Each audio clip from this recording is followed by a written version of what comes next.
ये जो मैनिफेस्टो है ये हिंदुस्तान की जनता की आवाज है, ये कांग्रेस पार्टी की आवाज नहीं है। आपके दिल में जो था, लाखों लोगों के दिल में जो था, उसे कांग्रेस पार्टी ने सुना और उसे हमने मैनिफेस्टो में डाला।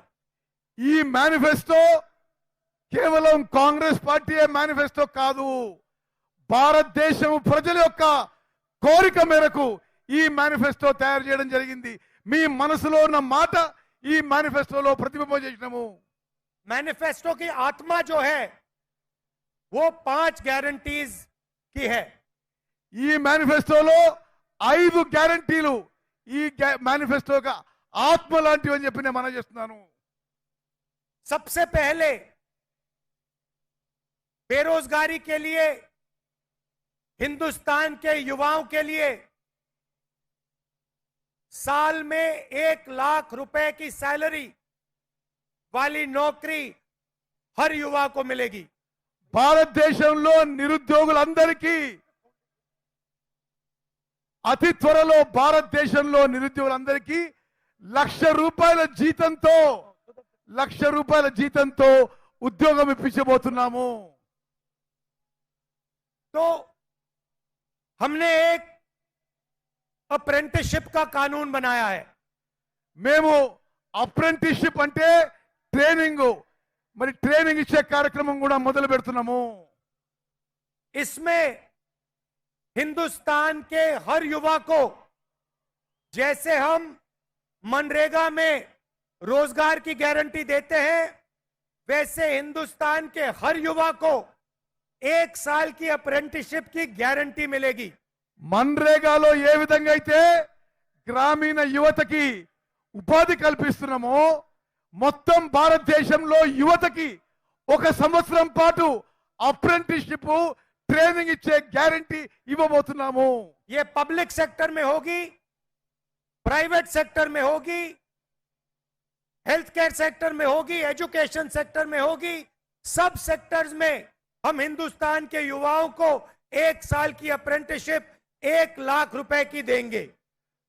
భారతదేశంలో ఉన్న నిరుద్యోగ యువత అందరికీ 1 లక్ష రూపాయల జీతంతో 1 సంవత్సరం ట్రైనింగ్ అప్రెంటిస్షిప్ ప్రభుత్వ రంగ సంస్థల్లో, ప్రైవేట్ రంగ సంస్థల్లో, విద్యా రంగంలో, ఆరోగ్య రంగంలో తప్పనిసరిగా కల్పించబోతున్నానని చెప్పి నేను మాటిస్తున్నాను।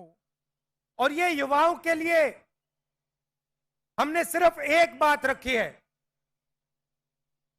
क्योंकि भाषण के लिए इतना टाइम नहीं है, तो जो सब कुछ हम कर रहे हैं वो मैं बोल नहीं रहा हूं। सिर्फ एक युवाओं की गारंटी यहां आपके सामने रख रहा हूं। యువకులకు సంబంధించిన అన్ని విషయాలు ఇక్కడ చెప్పదలుచుకోలేదు, ఒక్క విషయమే నేను పదే పదే మీకు మనవి చేస్తున్నాను। मगर अगर आप मैनिफेस्टो में देखेंगे तो युवाओं के लिए अनेक और वायदे हमारे मैनिफेस्टो में है। మీరు మా మేనిఫెస్టో చూస్తే యువకులకి ఇంకా ఎన్నో అంశాలు కూడా మేము హామీ ఇస్తున్న విషయం మీకు తెలియవస్తుంది। आप जानते हो कि हिंदुस्तान की महिलाएं हमारे भविष्य की देखभाल करती हैं। భారతదేశంలో మహిళలు మన భవిష్యత్తు చూసుకుంటారని చెప్పి నేను మనవి చేస్తున్నాను। और जो महिलाएं जॉब करती हैं वो 2 जॉब्स करती हैं। ఉద్యోగాలు చేసే మహిళలు 2 ఉద్యోగాలు చేస్తారని చెప్పి కూడా నేను మనవి చేస్తున్నాను। एक ऑफिस में जाकर या मजदूरी कर कर और दूसरी घर में जो वो अपने बच्चों की और परिवार की रक्षा करती हैं, उनके लिए काम करती हैं। మహిళలు లేబర్ గా పొలాల్లో ఆఫీస్లో పనిచేస్తూ ఇంటిని కూడా మొత్తం చూసుకుంటారు। 2 ఉద్యోగాలు చేస్తున్నారని చెప్పి నేను భావిస్తున్నాను। और हिंदुस्तान में मोदी सरकार के आने के बाद करोड़ों लोग फिर से गरीबी में घुस गए हैं। భారతదేశంలో నరేంద్ర మోదీ ప్రభుత్వం వచ్చిన తర్వాత చాలా మంది మళ్ళీ నిరుపేదలు అయిపోయారు। इसीलिए हम एक नारी न्याय कानून लाएंगे। అందుకోసమే నారీ న్యాయ అంటే మహిళలకు న్యాయం మేము తీసుకురాబోతున్నాము। नारी न्याय हिंदुस्तान के हर गरीब परिवार की एक महिला के बैंक अकाउंट में साल में 1 लाख रुपए डालेगी। ఈ నారీ న్యాయలో మహిళలకి అన్య న్యాయంలో ప్రతి కుటుంబంలో ఒక మహిళకి సంవత్సరానికి 1,00,000 రూపాయలు ఇవ్వబోతుందని చెప్పి నేను మనం చేస్తున్నాను. ये क्रांतिकारी कदम है। ఇది విప్లవాత్మక మార్పు తీసుకురావాలని సమాజంలో చెప్పి నేను మనం చేస్తున్నాను. इससे पूरे देश का चेहरा बदल जाएगा। దేశం యొక్క ముఖ చిత్రం దీని ద్వారా మారబోతుందని చెప్పి నేను మనం చేస్తున్నాను. आप सोचिए, हिंदुस्तान के सबसे गरीब परिवारों को कम से कम 1 लाख रुपया सीधा बैंक अकाउंट में कांग्रेस पार्टी की सरकार देने जा रही है। ఆలోచన చేయండి, నిరుపేద కుటుంబాలకి రాబోయే కాంగ్రెస్ ప్రభుత్వం ప్రతి కుటుంబానికి ప్రతి సంవత్సరం 1,00,000 రూపాయలు ఇవ్వబోతుందని చెప్పి నేను మనం చేస్తున్నాను. इसका मतलब हिंदुस्तान में कोई भी ऐसा परिवार नहीं होगा जिसकी आमदनी 1 लाख रुपए प्रति साल नहीं होगी। అంటే మొత్తం భారతదేశంలో ఒక్క కుటుంబానికి కూడా ఆదాయం సంవత్సరం ఆదాయం 1,00,000 రూపాయల కంటే తక్కువ ఉండబోదు అని చెప్పి నేను మనం చేస్తున్నాను. तीसरा वायदा किसान न्याय। మూడో హామీ రైతులకి న్యాయం. आप जानते हो कि आज हिंदुस्तान में रोज हजारों किसान आत्महत्या करते हैं। మీకు తెలుసు భారతదేశంలో ప్రతిరోజు వేల మంది రైతులు ఆత్మహత్య చేసుకుంటున్నారు. इस देश में रोज 30 किसान आत्महत्या करते हैं। ఈ దేశంలో ప్రతిరోజు 30 మంది రైతులు ఆత్మహత్య చేసుకుంటున్నారు. नरेंद्र मोदी ने हिंदुस्तान के सबसे अमीर लोगों का 16 लाख करोड़ रुपया कर्जा माफ किया है। నరేంద్ర మోదీ ప్రభుత్వం భారతదేశంలో అతిపెద్ద ధనవంతులకి 16 లక్షల కోట్ల రూపాయలు మాఫ్ చేసిండు, రుణమాఫీ చేసిండు. मगर किसानों का 1 रुपया कर्जा माफ नहीं किया। కానీ రైతులకి 1 రూపాయి కూడా రుణమాఫీ చేయలేదు. इसलिए किसान न्याय के माध्यम से हम किसानों का कर्जा माफ करेंगे और लीगल एमएसपी की गारंटी देंगे। అందుకోసమే కేంద్రంలో రాబోయే కాంగ్రెస్ ప్రభుత్వం రైతు రుణమాఫీ చేయబోతుంది. కనీస మద్దతు ధర ఎంఎస్పీకి చట్టబద్ధత కల్పిస్తోందని చెప్పి నేను మనం చేస్తున్నాను. हिंदुस्तान के किसानों को उनके प्रोडक्ट्स के लिए, उनके प्रोड्यूस के लिए मिनिमम सपोर्ट प्राइस, कानूनी मिनिमम सपोर्ट प्राइस मिलेगी।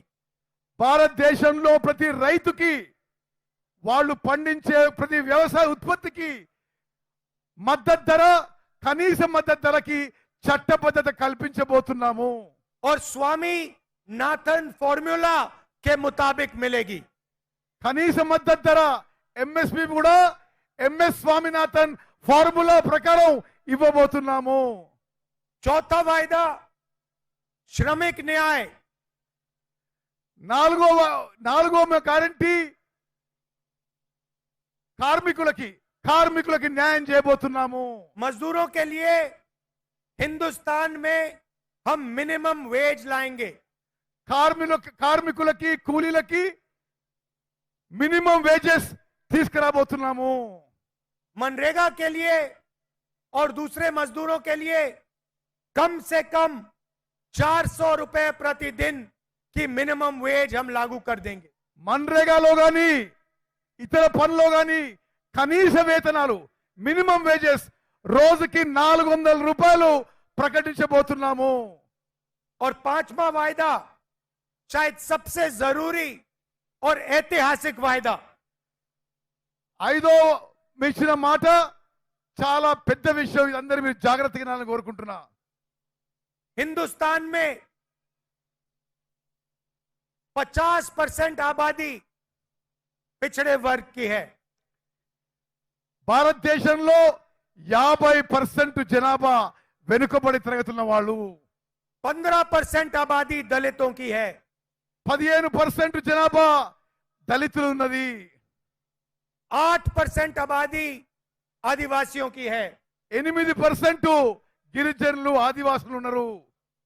15% आबादी माइनॉरिटीज की है 15% మైనారిటీల జనాభా ఉన్నది. और 5% आबादी गरीब जनरल कास्ट की है। 5% జనాభా మరి నిరుపేదలు జనరల్ కేటగిరీ వాళ్ళు ఉన్నారని చెప్పి నేను మనం చేస్తున్నాను. अगर आप इन सबको मिला दें तो 90% आबादी इन लोगों की बनती है। ఇవన్నీ మీరు కలిపితే 90% జనాభా ఇప్పుడు నేను చెప్పిన కేటగిరీస్ లో వస్తారు. मगर आप अगर हिंदुस्तान के संस्थाओं को देखो, इंस्टीट्यूशंस को देखो, बड़ी बड़ी कंपनियों को देखो, तो इनमें से आपको कोई भी उन कंपनियों में, उन इंस्टीट्यूशंस में, उन संस्थाओं में नहीं दिखाई देता। ఈ 90% జనాభా నుంచి ఇప్పుడు వ్యవస్థలో ఇన్స్టిట్యూషన్స్ లో ఎవరు మీకు అవుపడరు. मीडिया की सबसे बड़ी कंपनी की लिस्ट निकालिए, उनके मालिकों में आपको एक पिछड़ा वर्ग का व्यक्ति, एक दलित, एक आदिवासी नहीं मिलेगा। మీడియా కంపెనీలను చూస్తే మీడియా కంపెనీ ఓనర్లు ఎవరు కూడా బీసీలు గాని ఎస్సీలు గాని ఎస్టీలు గాని మీకు అవుపడరు. हिंदुस्तान की सबसे बड़ी 200 कंपनियों के मालिकों की लिस्ट निकालिए। భారతదేశంలో మీరు పెద్ద కంపెనీల లిస్ట్ చూస్తే ఈ ఎన్నుకోబడిన వర్గాలు ఎవరు అవుపడరు. उसमें आपको एक पिछड़ा वर्ग का व्यक्ति नहीं मिलेगा। భారతదేశంలో ఉన్న పెద్ద కంపెనీల్లో బీసీ ఎస్సీ ఎస్టీ ఓనర్స్ ఎవరు మీకు అవుపడరు. एक दलित नहीं मिलेगा, एक गरीब जनरल कास्ट का नहीं मिलेगा, एक माइनॉरिटी नहीं मिलेगा, एक आदिवासी नहीं मिलेगा। ఒక్క దళితుడు గాని ఒక్క ఆదివాసి గాని ఒక్క మైనారిటీ గాని ఎవరు కూడా ఈ ధనవంతుల లిస్ట్ లో మీకు దొరకరు. हिंदुस्तान की सरकार को 90 लोग चलाते हैं, आईएएस अफसर चलाते हैं। భారతదేశం యొక్క ప్రభుత్వం 90 మంది ఐఏఎస్ అధికారులు నడుపుతారు. 50% पिछड़ों की आबादी है, 50% ఎనుకబడి వారు ఉన్నారు. 90 आईएएस अफसर में से सिर्फ 3 आईएएस अफसर ओबीसी वर्ग के हैं। దేశాన్ని నడిపించే 90 మంది ఐఏఎస్ ఆఫీసర్లో కేవలం 3 బీసీలు ఉన్న మాట ఇది వాస్తవము. आपकी आबादी 50% और आपकी हिस्सेदारी 5%। మీ జనాభా 50%, మీ భాగస్వామ్యం కేవలం 3% అని చెప్పి నేను మనం చేస్తున్నాను. आदिवासियों की आबादी 8%, 90 में से सिर्फ एक आदिवासी। గిరిజనులు ఆదివాసాలు 8% ఉంటే ఈ 90లో ఒక్కడే ఒక్కడు గిరిజను ఉన్నాడు. दलितों की आबादी 15%, दलित अफसर 90 में से 3। 90 మందిలో దళితులు కేవలం 3, దళితుల జనాభా సంఖ్య 15% అని చెప్పి నేను మనం చేస్తున్నాను. और अगर आप बजट को देखें तो अगर 100 रुपए खर्च होता है तो दलित, आदिवासी, पिछड़े वर्ग के अफसर सिर्फ 6 रुपए का निर्णय लेते हैं। మీరు బడ్జెట్ చూస్తే ఖర్చు అయ్యే 100 రూపాయల్లో కేవలం 6 రూపాయలు బీసీ ఎస్సీ ఎస్టీ ఆఫీసర్స్ ఖర్చు పెడుతున్నారని చెప్పి నేను మనం చేస్తున్నాను. तो सच्चाई ये है भाइयों और बहनों कि हिंदुस्तान की 90% आबादी की इस देश में हिस्सेदारी है ही नहीं। అంటే దేశంలో 90% జనాభా ఉన్న బీసీ ఎస్సీ ఎస్టీ మైనారిటీలకి దేశంలో సరి అయిన భాగస్వామ్యం లేదు అని చెప్పి నేను మనం చేస్తున్నాను. किसी को चोट लगती है तो पहला काम डॉक्टर कहता है एक्सरे कराओ। ఎవరికన్నా ఏమైనా దెబ్బ తాకితే డాక్టర్ ముందేమంటాడు, ఎక్స్రే చేసుకురా అని అంటుంటాడు. एक्सरे से सच्चाई दिख जाती है। ఎక్స్రేతోని నిజం బయటకు వస్తుందని చెప్పి మనం చేస్తున్నాను. एक्सरे के बाद डॉक्टर सही निर्णय ले सकता है। ఎక్స్రే తీసుకున్న తర్వాతనే డాక్టర్ సరి అయిన నిర్ణయం తీసుకోగలుగుతాడు. इसीलिए हमने वायदा किया है कि जैसे ही हमारी सरकार आएगी, जो हमने तेलंगाना में किया, जाति जनगणना को हम पूरे देश में इंप्लीमेंट कर देंगे। అందుకోసమే ఏ విధంగా అయితే తెలంగాణలో చేసినామో మేము ఎస్సీ ఎస్టీ బీసీ అన్ని కులాల జనగణన చేయబోతున్నాము, క్యాస్ట్ సెన్సస్ చేయబోతున్నా అని చెప్పి నేను మనవి చేస్తున్నాను. देश का एक्सरे कर देंगे, दूध का दूध पानी का पानी हो जाएगा. భారతదేశం ఒక ఎక్స్రే తీసి ఏది నిజమో అది బయటపడాలని మేము కోరుకుంటున్నాము. पिछड़े वर्ग को, दलितों को, आदिवासियों को, गरीब जनरल कास्ट के लोगों को, माइनॉरिटीज को पता लग जाएगा कि इस देश में उनकी भागीदारी कितनी है. బీసీలకి, ఎస్సీలకి, ఎస్టీలకి, మైనారిటీలకి దేశంలో వాళ్ళ భాగస్వామ్యం ఎంత ఉందని చెప్పి దాంతో స్పష్టంగా అవుపడుతుంది చెప్పిన మన ये हिंदुस्तान की आत्मा का मैनिफेस्टो है, आपका मैनिफेस्टो है. ఇది మా మేనిఫెస్టో కాదు, ఇది మీ మేనిఫెస్టో, భారతదేశం ప్రజల యొక్క ఆత్మకి చెందిన మేనిఫెస్టో అని చెప్పి నేను మనవి చేస్తున్నాను. हमने आपकी मन की बात सुनकर, आपके जो दिल में है उसे सुनकर, उसे समझकर ये मैनिफेस्टो बनाया है. ప్రజల యొక్క హృదయాల్లో మాట విని, వారి బాధ విని ఈ మేనిఫెస్టో తయారు చేయడం జరిగింది. और इस मैनिफेस्टो को आप लोग ध्यान से पढ़िए, ध्यान से देखिए. ఈ మేనిఫెస్టోని చాలా జాగ్రత్తగా చదవండి అని చెప్పి నేను విజ్ఞప్తి చేస్తున్నా. क्योंकि अगर आप इसको अच्छी तरह देखेंगे तो आपको पता लगेगा कि ये मैनिफेस्टो हिंदुस्तान को बदल सकता है. మీరు జాగ్రత్తగా చదివితే మీకు అర్థమవుతుంది భారతదేశం యొక్క ముఖ చిత్రం ఈ మేనిఫెస్టో మార్చేస్తుంది, మీ జీవితాల్లో వెలుగు నింపుతుంది చెప్పి गरीबों की, किसानों की, महिलाओं की, युवाओं की जिंदगी बदल सकता है. నిరుపేదలు, రైతులు, మహిళలు, కూలీలు అందరి జీవితాల్లో వెలుగులు నింపే మేనిఫెస్టో అని చెప్పి మనం और आप ये भी जानते हो, तेलंगाना में बहुत अच्छी तरह जानते हो, अगर कांग्रेस पार्टी आपसे ऐसे वायदे करती है तो कांग्रेस पार्टी उन वायदों को डिलीवर कर देती है. ఏ విధంగానైతే తెలంగాణలో ఏ గ్యారెంటీలు ఇచ్చినామో, ఏ మాట ఇచ్చినామో నిలబెట్టుకున్నామో, భారతదేశంలో కూడా ఈ గ్యారెంటీలు ఇచ్చి నిలబెట్టుకుంటామని చెప్పి నేను మనవి చేస్తున్నాను. ఇప్పుడు ఆపరేషన్ లేకుండానే మోకాళ్లకు ప్లాస్మా ట్రీట్మెంట్, మీ ఆర్థోపెడిక్ సమస్యలన్నిటికీ రోబోటిక్ టెక్నాలజీ ద్వారా తక్కువ ఖర్చుతో శాశ్వత పరిష్కారం, ఫ్రీ కన్సల్టేషన్, ప్రతి ట్రీట్మెంట్ పై 20% డిస్కౌంట్. ఈ ఆఫర్ కొద్ది రోజులు మాత్రమే, త్వరపడండి. V9 hospitals 9281465842.